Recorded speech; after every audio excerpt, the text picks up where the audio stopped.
I'm Andrew, I'm Tsuyu. and this is our podcast on presenting ourselves in social media. Our first topic is social media's restrictions on identity. So, Andrew, how do different platforms encourage a certain version of yourself?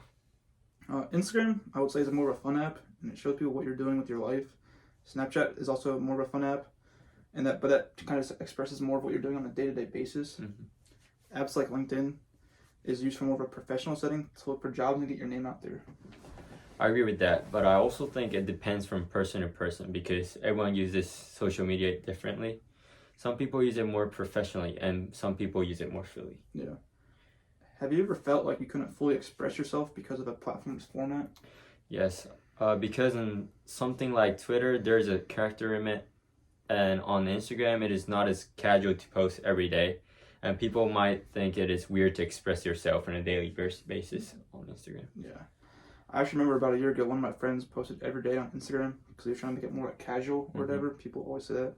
And it was pretty weird because no one uses Instagram like that anymore. I would say they used it more like that kind of when it first started, but not really anymore.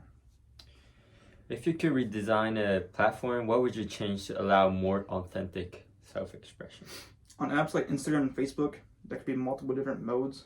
An example could be like a work mode and a casual mode. So maybe on weekends, you could put your mode on casual, and your boss and your coworkers can't really see what you're up to because you don't really need to see what you're up to if you don't like not friends with them. And during the week, you could put your mode on work so your friends don't get spammed by your work updates, and they probably just don't really care about that kind of stuff. Yeah.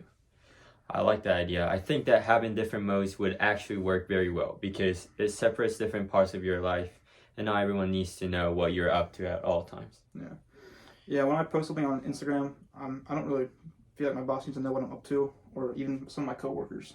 Yeah, that's true, but it also goes both ways. I don't really want to see what my boss is up to on the weekends, and the same goes with certain coworkers. Yeah, that is pretty weird. So, second topic, we're going to talk about context collapse. Have you ever posted something meant for one audience, but it was actually seen by a different audience?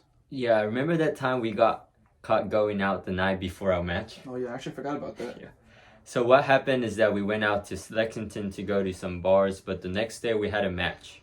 And one of our teammates posted a picture of all of us while we were out, and eventually our coach found out, and we all got in a lot of trouble.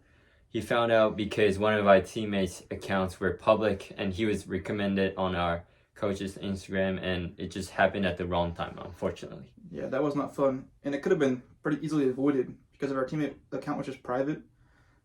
I mean, he wouldn't have seen it, and not everyone needs to know what you're up to at all times. So why do people make separate accounts like Finstas to manage different audiences? I think it's because people have different versions of themselves around different groups of people. Yeah. Social media doesn't really separate these groups, so people make different accounts.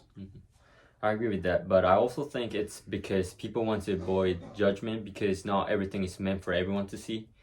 An example could be if you have a post that a parent or adult shouldn't see, you post to your other account that is private who you only let close friends see. Yeah. How do you handle context collapse? And do you filter what you post, or do you just not care? After we got in trouble by our coach, I try not to post stuff that I wouldn't care if everyone saw it. But if I do post stuff that not everyone should see, have things like a private story on Snapchat that I can choose who uses it, and a close friend list on Instagram. Yeah, that's probably a good idea. I really just don't post that much, but when I do, I kind of follow the same rule that you mentioned. I also have a private story, which I think is a very useful feature because it makes kind of your stuff that you don't want people to see more private. Yeah, but you still have to be careful what you post because even if you delete something, there is always a chance that someone like coach or a teacher could have that same picture or even screenshot it. Yeah, I didn't even think about that, but that is true. Once you post something, it is pretty much out there for anyone to see, and you can't really get rid of it. So third part is parts of identity that don't fit online. So are there hobbies or parts of your personality that don't translate well to social media? I would say for sure. I think that I have a pretty goofy personality, but I don't really show it on social media because there's an idea where we almost have to be perfect on social media and can't kind of let other people see like that kind of goofy side of us, or that we actually do stuff that like is just for us and not for others to see. I get what you're saying, but I think it really just depends how outgoing you are. Because someone who is more outgoing will probably share more about themselves. Yeah, I guess I'm not that outgoing, so I don't really share that side of myself on social media. I am the same, but I definitely know people that post a lot because they are outgoing and want everyone to know what they're up to. Yeah. So, what would an ideal platform for self-expression look like? Something with multiple different ways to kind of express yourself. So text, images, videos, just kind of anything to kind of get something out there, even no matter what version of it is. Yeah. I also think audience control would be good, so you can decide who sees each post, kind of what we talked about earlier, different modes like personal and work to separate different parts of your life. Yeah.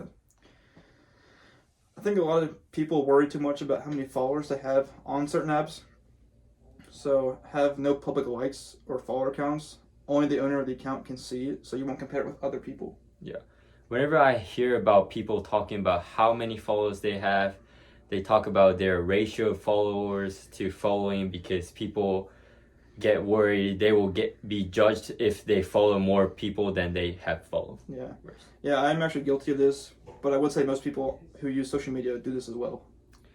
Another good idea would be no algorithm dictating your feed, so you only see accounts that you follow in chronological order, because a lot of stuff I see on apps like Instagram or TikTok are just recommended videos, and they actually have nothing to do with the accounts that I follow, and it drags me to spend more time on the app than I really should. Yeah, I actually really like that idea because that's one of my biggest pet peeves on social media.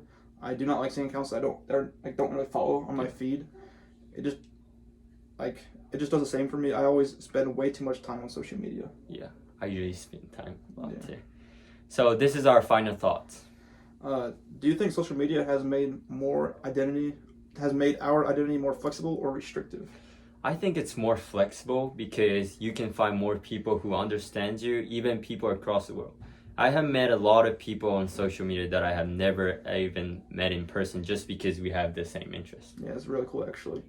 And I also agree with that, but I also think it's made it more restrictive because the algorithms push what is popular, kind of almost taking away from your personality because it may not go along with what's trending.